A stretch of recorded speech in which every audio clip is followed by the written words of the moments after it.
de Dakar, Mesdames et Messieurs les chefs de service de la Sonatel et de toutes ses branches, chers collègues, professeurs, enseignants, chers personnels paramédical, administratif, technique, de surface et tous les employés de l'hôpital Fann et toute l'équipe de la Sonatel et de la Fondation, monsieur l'entrepreneur et son équipe, l'architecte, tous ceux qui ont directement ou indirectement participé à cette belle œuvre que monsieur le secrétaire général vient de nous faire l'honneur d'inaugurer.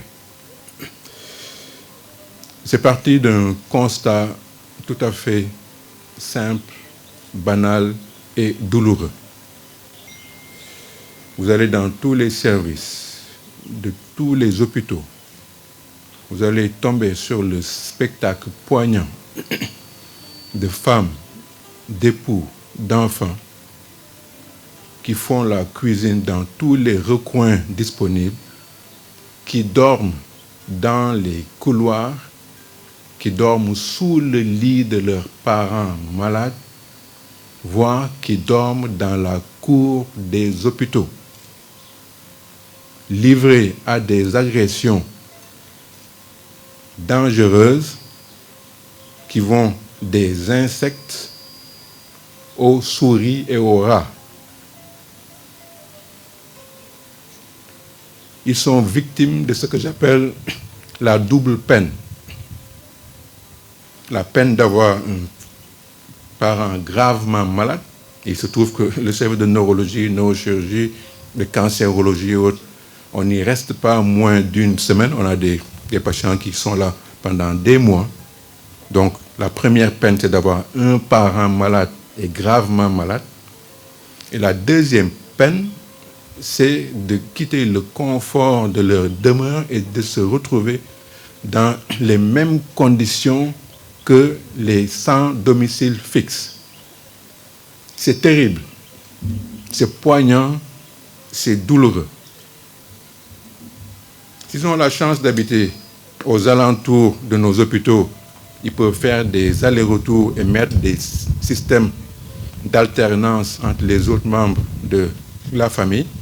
Il se trouve que les spécialités domiciliées au sein de l'hôpital Fann sont extrêmement rares et nous recevons énormément de patients qui viennent de toutes les régions du pays et de tous les pays voisins.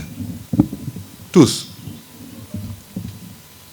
Ils cherchent le cousin, la tante qui habiterait vers Guédiawaye, Yeumbeul ou Zone A et autres. S'ils n'en ont pas, je peux vous assurer qu'ils séjournent pendant des mois dans les couloirs et les recoins des services et des hôpitaux. C'est ce qui a fait générer, sur la base de ce que nous essayons de leur transmettre, en dehors de la technicité et de l'art de soins, il y a une autre dimension qui fait le médecin, qui fait l'infirmière, qui fait la sage-femme, c'est la compassion. Hier, je disais dans une allocution pour une autre chose, qu'à diplômes égaux, à compétences égales, à responsabilités égales, ce qui fait la différence entre les experts, c'est une seule chose, c'est la générosité.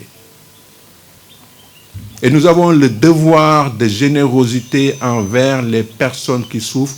Nous en avons fait le serment d'Hippocrate devant nos maîtres. Nous avons le devoir de compassion. Nous avons le devoir d'accompagnement. Le mot qui le traduit le mieux, je ne le retrouve pas en français, moi, yërmande. Il faut que nous ayons yërmande si nit ñi feebar, seen mbokk, seen nawle, yi bokkandoo ak ñoom feebar boobu di daj lu kenn mënul nettali.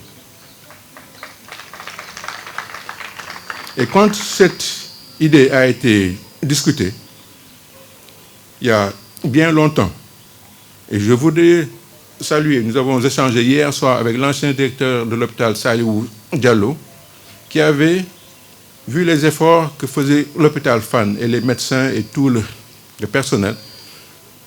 Je vous avoue, il avait dédié cette surface à la Ligue sénégalaise contre l'épilepsie pour qu'ils construisent un siège.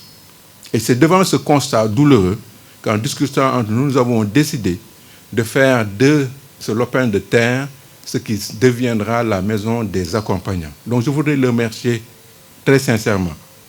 Il est en dehors de Dakar, sinon il serait là ce matin avec nous. Nous avons eu la chance de tomber après sur un magnifique, extraordinaire, généreux et disponible directeur d'hôpital, le docteur Cheikh Takofal, qui a fait sienne l'idée, qui s'est engagé corps et âme afin que cet hôpital devienne un des plus grands et des meilleurs hôpitaux d'Afrique. Merci, monsieur le directeur. Quand nous nous sommes retournés pour voir qui pourrait faire sienne cette idée, s'engager avec nous vers un projet original. Nous avons bougé à travers le monde. Je n'ai pas souvenir d'avoir vu quelque part dans le monde, au sein d'un hôpital, une maison des accompagnants. Il y a des hôpitaux, des hôtels qui sont à proximité des hôpitaux, mais une structure dédiée à des accompagnants de malades, peut-être que mes aînés qui ont vu plus et mieux que moi peuvent le dire, moi je n'en ai jamais vu. Nous n'avons pas fait un quart de tour pour chercher à qui nous adresser, et nous sommes tombés sur la Sonatel et la Fondation Sonatel, qui tout de suite, a accepté l'idée, l'a intégrée dans ses projets majeurs, et je voudrais vraiment remercier sincèrement, chaleureusement la Sonatel et la Fondation Sonatel, quel que soit le directeur général, de M. Mbaye à M. Dramé en passant par M. Ndiaye, et remercier la Fondation Sonatel, quelle que soit l'administratrice de la Fondation, qui ont toujours fait montre de disponibilité, d'une générosité sincère. Et l'actuel administratif a pris cette maison comme son propre bébé. Madame Sidibé était là tout le temps. Elle surveillait le moindre détail. Elle s'est engagée corps et âme parce qu'elle avait compris, mais ce n'était pas très compliqué sur la base d'un terrain de générosité, que c'était un projet majeur et très original. Merci Madame Sidibé, merci Monsieur Dramé. Mais c'est un link constant que nous avons avec cette belle maison de verre, qui date de longtemps, que ce soit l'IRM de Fann, beaucoup de réalisations dans Fann. DAF peut en citer des tonnes et des tonnes. Ça, c'est toujours fait de manière généreuse et très efficace. Et la personne qui a été constamment là, qui a traversé tous les directeurs généraux, toutes les administratrices de la Fondation, qui fait partie de nous, qui a fait son stage ici avec nous, qui est un enfant du professeur Pierre Ndiaye aussi, c'est le docteur Babacar Fall. Oui. Ouais.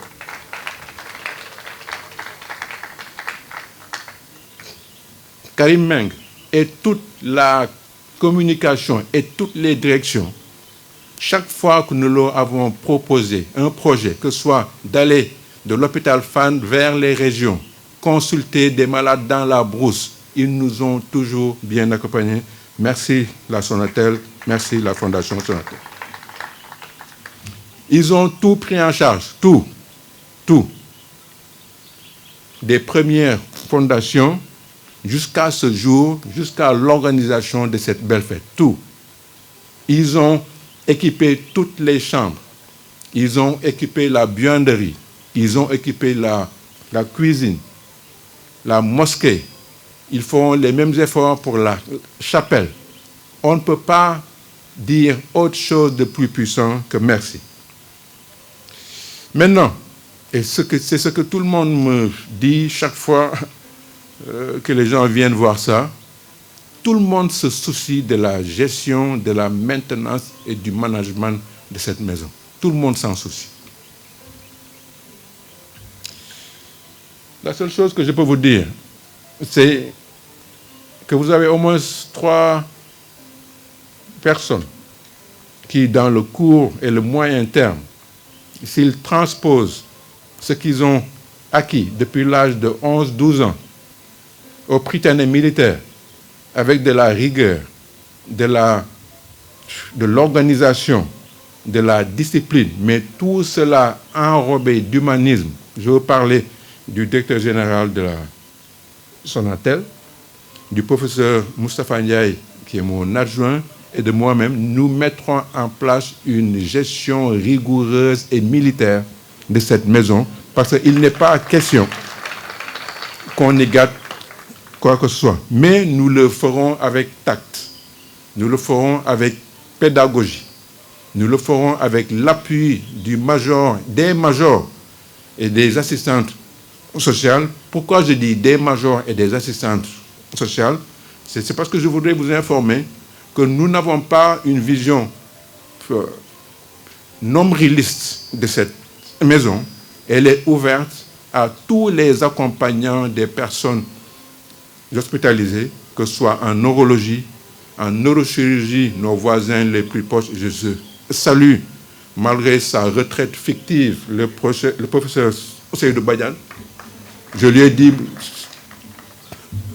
monsieur, tu ne prendras jamais la retraite. En tout cas, ce sont nos voisins, que ce soit la psychiatrie, que ce soit la gériatrie. Cette maison sera une maison ouverte. Ce n'est pas une maison fermée, elle est à disposition de tous les accompagnants des malades qui souffrent. Elle va être basée sur l'esprit qui fait Fann. Fann, c'est un hôpital très particulier. Fann, c'est une famille. Vous n'entendrez jamais à l'hôpital Fann des conflits dans les services ou dans l'hôpital. Je sais pas, c'est un esprit que nous avons trouvé ici, que le professeur Dumas a trouvé ici, que le professeur Pierre Ndiaye a magnifié et porté à un niveau d'une humanité exceptionnelle, que le professeur Mansour Ndiaye a su maintenir avec l'appui de nos aînés, professeur Massa qui s'excuse pour des raisons indépendantes de sa volonté, professeur Ale Thiam, Shuraibi, Amadou Kourandaou. Nous ne pouvons pas ne pas penser à tout ce que nous a transmis le professeur Momodou Gueye, le professeur Momar Gueye qui vient de nous quitter. Nous ne sommes que le produit de ces aînés, de ces maîtres qui ont su non seulement nous enseigner, mais qui ont su nous formater dans l'humanisme et la générosité qui a toujours existé au sein de l'hôpital Fann. Merci au conseil d'administration. Et à ce niveau, je voudrais partager avec vous un secret qui n'est pas vieux, parce qu'il ne date de quelques jours, et une belle surprise à une personne qui nous est chère. C'est parce que c'est très récent que ça n'a même pas pu être matérialisé sur les signalétiques que vous avez vus. À l'unanimité, quand nous cherchions, à l'instar du nom du professeur Pierre Ndiaye que nous avons donné au service de neurologie, une puissante, généreuse, humaine et politique, et l'engagement sincère de monsieur le directeur de l'hôpital Fann, que vous apercevez depuis quelque temps, les travaux qui devraient permettre que le service de neurologie passe des 65 lits qui datent de 1957, avec 6 lits de réanimation, à la fin des travaux qui ont démarré il y a 1 an, devraient passer à un service de 120 lits et 15 lits de réanimation. Je suis convaincu que le jour où la même cérémonie d'inauguration va se faire, ce jour-là, je suis convaincu que le professeur Pierre Ndiaye sera extrêmement heureux là où il est. Cela a toujours été son combat. C'est une nécessité fondamentale. Nous sommes le seul service de neurologie de ce pays depuis 1957. Nous venons d'en installer un à l'hôpital de Pikine avec 5 lits et il n'y a pas un jour où 1 ou 2 malades viennent décéder d'AVC entre nos mains sans que nous ayons le nécessaire en termes de lits pour le faire. Donc je considère que cette maison, nous considérons que cette maison des accompagnants est la première étape de ce qui va devenir le grand, complet service de neurologie auquel nous appelle toute la population de ce pays et tous nos pays voisins de l'Afrique de l'Ouest. Je vous remercie de votre sincère attention.